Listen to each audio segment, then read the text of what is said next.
જય શ્રી કૃષ્ણ મિત્રો, આપ સૌ મિત્રોનું મારી ચેનલમાં હાર્દિક સ્વાગત છે. મહાદેવને પ્રિય એવો પવિત્ર શ્રાવણ માસ શરૂ થઈ ગયો છે. શ્રાવણ માસ આવતા જ આપણા હિન્દુ ધર્મના અનેક તહેવારો પણ શરૂ થઈ જાય છે. શ્રાવણ માસમાં એક આપણા હિન્દુ ધર્મનો તહેવાર આવે છે, નાગપંચમીનો તહેવાર. મહાદેવે તો સર્પને પોતાના અલંકાર તરીકે ગળામાં ધારણ કર્યો છે.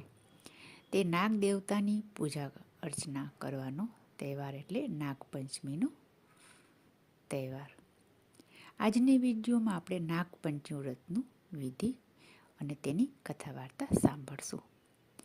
આપ જો નવા હો તો કૃપયા ચેનલને સબસ્ક્રાઈબ કરી લેજો, જેથી તમને શ્રાવણ માસની કથા વાર્તા સાંભળવા મળતા રહે, સાથે સાથે ભજન કીર્તન પણ સાંભળવા મળે. તો ચાલો શરૂ કરશું વિડીયો. શ્રાવણ વદ પાંચમ એટલે કે નાગપંચમીનો તહેવાર. ઘણા પરિવારોમાં શ્રાવણ વદ અને સુદ બંને પાંચમ કરવામાં આવે છે, અને અમુક લોકો માત્ર શ્રાવણ વદ પાંચમ જ નાગપંચમી તરીકે ઉજવે છે. આ નાગપંચમીના દિવસે વ્રત કરનારે સવારે વહેલા ઉઠી નાહી ધોઈ પાણીયારે નાગ દેવતાનું ચિત્ર દોરવું. ત્યાર પછી તે નાગ દેવતાના ચિત્રની સામે ઘીનો દીવો કરવો અને તેની શ્રદ્ધા ભક્તિથી પૂજા કરવી. ત્યાર પછી બાજરીના લોટની કુલેર બનાવી અને નાગ દેવતાને ધરાવવી. તે દિવસે એકટાણું કરવું. તેમાં આગલા દિવસના પલાળેલા મઠ, મગ, બાજરી, કાકડી તથા અથાણું ખાઈ શકાય. આ વ્રત કરનાર વ્યક્તિએ ઉપર નાગ દેવતાની કૃપા ઉતરે છે અને તેના પરિવારના સભ્યોની હર હંમેશ નાગ દેવતા રક્ષણ કરે છે, અને ઘરમાં પરિવારમાં સુખ શાંતિ સમૃદ્ધિનો વાસ હંમેશા રહે છે. માટે બહેનો નાગ દેવતાનું વ્રત કરે છે નાગપંચમીના દિવસે. નાગપંચમીની વાર્તા આ પ્રમાણે છે. ધરમપુર નામનું એક ગામ હતું.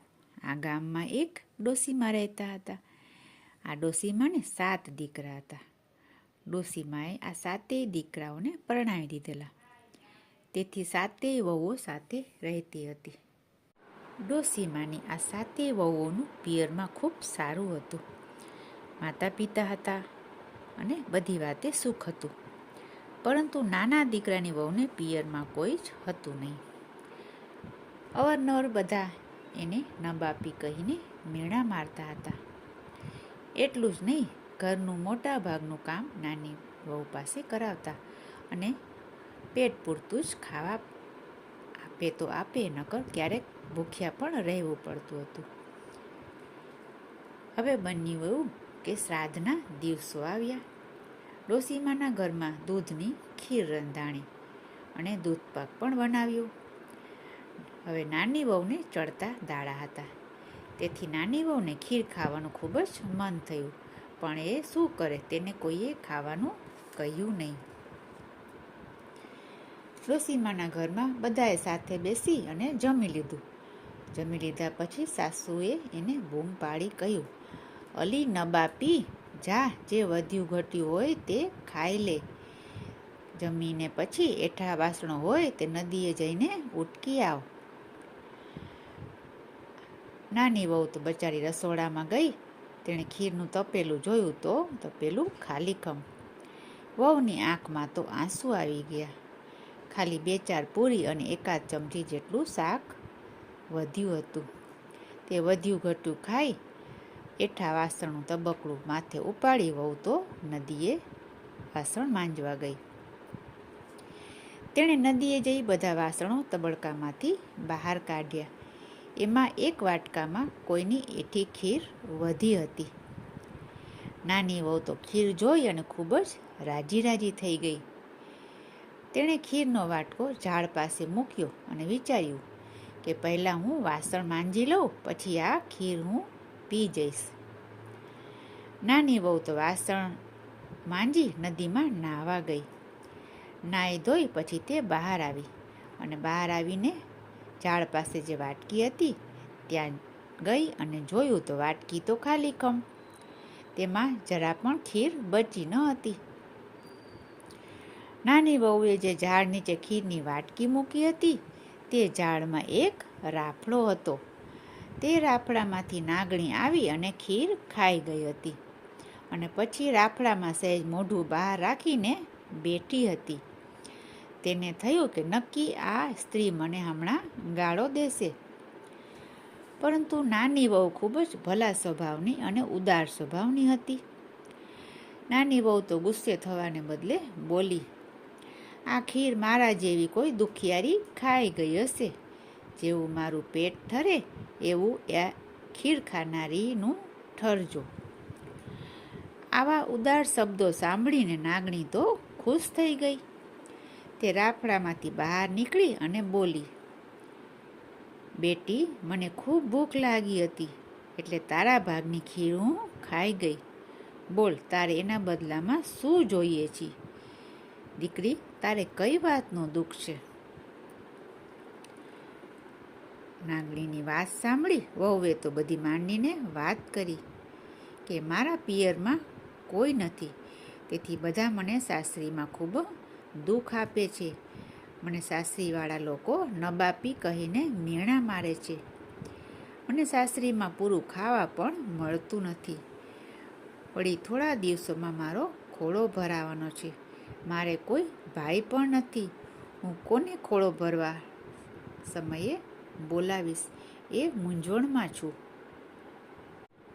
નાની વહુ આટલું કહેતા કહેતા તો ધ્રુસકે ધ્રુસકે રડવા લાગી. વહુને રોતા જોઈ નાગણીને તેના ઉપર ખૂબ જ દયા આવી. તેણે નાની વહુને શાંત પાડ્યું અને કહ્યું, બેટી, તું જરા પણ રડીશ નહીં. આજથી અમે તારા પિયરિયા માનજે. જ્યારે તારો ખોળો ભરવાનો થાય ત્યારે મારા રાફડા પાસે તું કંકોત્રી મૂકી જજે, એટલે હું આવીને તારો ખોળો ભરી જઈશ. નાગણીની વાત સાંભળી નાની વહુ તો હરખાતી વાસણોનું તબકડું માથે મૂકી અને ઘરે ચાલી ગઈ. તે ઘરે આવી અને આનંદના દિવસો પસાર કરવા લાગી. થોડા સમય પછી નાની વહુને તો ખોળો ભરવાનો દિવસ આવ્યો. એટલે એની જેઠાણી એ મહેણું મારતા બોલી, આ ન બાપીને વળી ખોળા ભરવાના આટલા બધા શાના અભરખા છે? પરંતુ નાની વહુએ તો તેની વાત તરફ જરા પણ ધ્યાન આપ્યું નહીં. નાની વહુએ એક કંકોત્રી લખી અને છાનીમાની નાગણીના રાફડા પાસે મૂકી આવી. અંતે ખોળો ભરવાનો દિવસ આવી પહોંચ્યો. એટલે સાસુમાએ મેણું મારતા કહ્યું, ઝટ કરો, ચૂલે આંધણ મૂકો, હમણાં વહુના પિયરિયા આવશે અને તેના પિયરિયા ગાડું ભરીને કપડાં ને ઘરેણાં લાવશે. વહુનું તો એટલામાં તો નાગદેવતા, નાગણી અને નાગકુમારો મોટી મોટી છાબો ભરીને હીરના ચીર અને સોના રૂપા તથા હીરાના ઘરેણાં લઈને આવી પહોંચ્યા. આટલું બધું જોઈને બધાના મોં તો સિવાઈ ગયા. સાસુમાએ તો સાચે સાચ આંધણ મૂક્યું. એટલે નાગણીએ કહ્યું, અમે તો ફક્ત દૂધ જ પીએ છીએ, બીજું કાંઈ નહીં. આથી સાસુમાએ તો દૂધના દેગડા ચૂલે ચડાવ્યા. દૂધ ગરમ કરીને કથરોટમાં રેડ્યું. દૂધમાં સૂકા મેવાનો મસાલો નાખ્યો. પછી દૂધને ઠરવા મૂક્યું. દૂધ ઠરી ગયું એટલે નાગ કુટુંબને દૂધ પીવાનું આમંત્રણ આપ્યું. જેવું આમંત્રણ આપ્યું તેવું નાગ કુટુંબ ચપોચપ દૂધ પી ગયા. ત્યાર પછી નાની વહુનો ખોળો ભર્યો. એ સમયે નાગ કુટુંબે હીરના ચીર, સોનું રૂપું, હીરા માણેક તેને જોઈએ તેટલું આપ્યું. આ બધું જોઈ અને સાસરિયાઓની તો આંખો જ પહોળી થઈ ગઈ. કહેવાય છે ને, ભોળાના ભગવાન હોય. આથી કોઈનું મેણું વહુને સાંભળવું પડ્યું નહીં. નાગદેવતાએ તેની લાજ રાખી. હવે ખોળો ભરાઈ ગયા પછી નાગણે સાસુમાને કહ્યું, વેવાણ, અમારી દીકરીને વિદાય આપો. સુવાવડ પતી ગયા પછી 1.25 મહિને અમે એનું આણું વળાવીશું. સાસુમાએ તો નાની વહુને નાગ કુટુંબ સાથે વળાવી. હવે નાગ દેવતાઓ વહુને લઈને અને ચાલવા લાગ્યા. તેમણે કહ્યું, બેટા, તું જરાય ગભરાઈશ નહીં, અમારી પાછળ પાછળ તું ચાલી આવ. બધા જ રાફડામાં પ્રવેશ્યા. નાની વહુ પણ એમની પાછળ પાછળ અંદર ગઈ. રાફડામાં અંદર ગઈ અને જોયું તો નાની વહુ તો ખૂબ જ અચંબામાં પડી ગઈ. અંદર એક મોટું ભોંયરું હતું અને તે ભોંયરાની વચ્ચોવચ્ચ એક સુંદર રાજમહેલ હતો. આ રાજમહેલ જોઈ નાની વહુની તો બીક જરા પણ રહી નહીં. તે એકદમ નિર્ભય થઈ ગઈ. મહેલના ચોકની વચમાં એક સરસ મજાની હિંડોળા ખાટ હતી. તેના ઉપર નાની વહુ બેસી અને ઝૂલવા માંડી. નાગકુમારો પણ તેને પોતાની બહેન બનાવી તેની સાથે રમવા લાગ્યા. નાગણે કહ્યું, બેટી, તું તારે અહીં ખાઈ પીને આનંદથી રહેજે. અહીં તારે કોઈ જ કામ કરવાનું નથી. તારે ફક્ત સવાર, બપોર અને સાંજ એમ 3 ટાણા આ ઘંટડી વગાડવાની. એટલે બધા નાગકુમારો ઘંટડીનો અવાજ સાંભળીને અને દોડી આવશે. એટલે તારે એને દૂધ પાવાનું. નાગણીની વાત સાંભળી નાની વહુએ કહ્યું, ભલે, હું એમ જ કરીશ. નાની વહુ તો સુખરૂપ દિવસો પસાર કરવા લાગી. આમ કરતાં કરતાં દિવસો પસાર થવા માંડ્યા અને સમય પસાર થતાં નાની વહુને દેવના સમાન દીકરાને જન્મ આપ્યો. હવે દીકરો ધીરે ધીરે મોટો થવા લાગ્યો. હવે બન્યું એવું કે એક દિવસ નાની વહુએ ઉકળતું દૂધ ઠંડુ કરવા માટે મૂક્યું અને તે બહાર ગઈ. ત્યાં દૂધની આજુબાજુ છોકરો રમતો રમતો દૂધ પાસે આવી પહોંચ્યો. છોકરાએ પેલી ઘંટડી જોઈ અને છોકરાએ તો ઘંટડી વગાડવા માંડી. બાળકને તો બીજી શું ખબર પડે. હવે જેવી ઘંટડી વાગી ત્યાં તો નાગકુમારો દોડતા આવ્યા. નાગકુમારોને જોઈ અને છોકરો જરાક ગભરાઈ ગયો અને છોકરાના હાથમાંથી ઘંટડી નીચે પડી ગઈ. આ ઘંટડી 2 નાગકુમારોના પૂંછડા ઉપર પડી. એટલે નાગકુમારોના પૂંછડા કપાઈ ગયા અને બીજા જે નાગકુમાર હતો તે ગરમ દૂધ પીવા ગયા. પણ દૂધ તો ગરમ ઉકળતું હતું, તેથી તેમના મોઢા બળી ગયા. હવે આ નાગકુમારો તો બાંડિયા અને બૂચિયા થઈ ગયા. નાની વહુ તો દોડતી દોડતી ઘરમાં આવી. તેણે પોતાના ભાઈઓને બાંડિયા બૂચિયા જોયા, પણ હવે તે શું કરે? નાના બાળકને શું કહે? અણસમજુ બાળકને કેવી રીતે ખીજાવું? નાગકુમારો તો ખૂબ જ ગુસ્સે થઈ ગયા અને બોલ્યા, અમે તારા છોકરાને કરડીશું. એટલામાં નાગમાતા આવી પહોંચ્યા. તેણે નાગકુમારોને સમજાવી અને શાંત કર્યા, પણ તેમના મનમાંથી વેર ગયું નહીં. હવે થોડા સમય પછી નાની વહુને સાસરે વળાવવાના દિવસો આવ્યા. નાગણી માતાએ તેને મનગમતી પહેરામણી આપી સાસરે વળાવી. એને એક સોનાનો ચૂડો અને સાચા રેશમી વસ્ત્રો આપ્યા. પછી બોલ્યા, બેટી, જ્યારે પણ તને દુઃખ પડે ત્યારે આ ઘરને તારું પિયર સમજી અહીં ચાલી આવજે. આવી રીતે નાની વહુ પિયરથી સાસરે આવી. સાસુમાં તો છોકરાને જોઈ વહુ અને પૌત્રને ભેટી પડી. આ જોઈને બીજી વહુઓને નાની વહુ ઉપર ખૂબ જ ઈર્ષા આવવા લાગી. હવે પેલા નાગકુમારોને થયું કે અહીં તો માતાજીએ આપણને તે છોકરાને કરડતા રોક્યા હતા, પણ ત્યાં તેના સાસરામાં અમને કોણ રોકશે? હવે આવું વિચાર કરી અને તેઓ નાની વહુને સાસરે તેના છોકરાને કરડવા માટે આવી પહોંચ્યા અને ઘંટી નીચે સંતાઈ ગયા.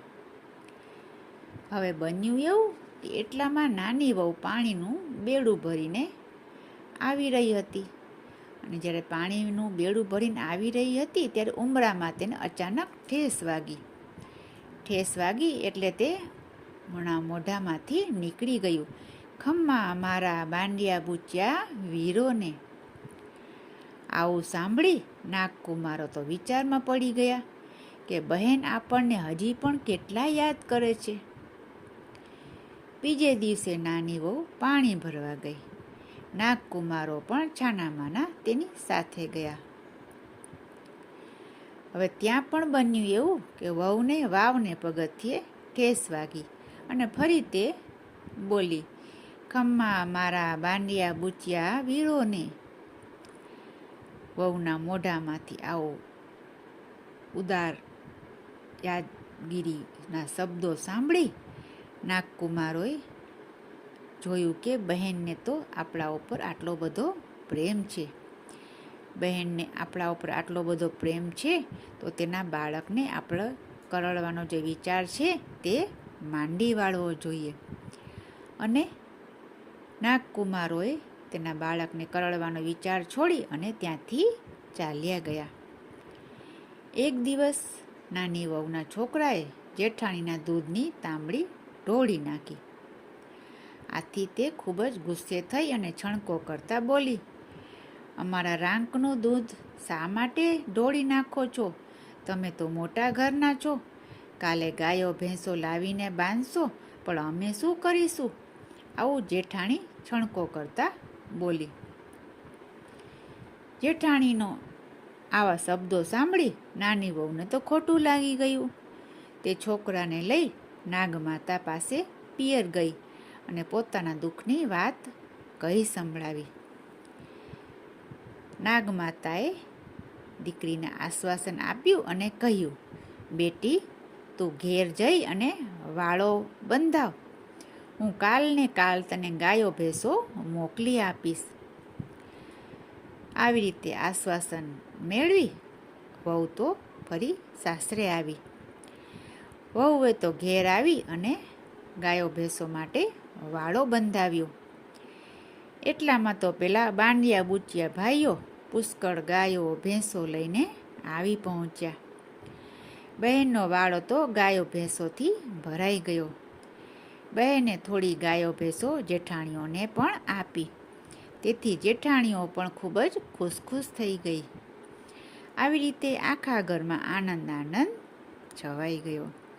વહુની ઉદારતા, ભલમનસાઈ અને ભોળપણના લીધે નાગદેવતાએ તેના પિયરિયાની બધી જ ફરજ આજીવન નિભાવી અને તેને દીકરીની જેમ જ રાખી.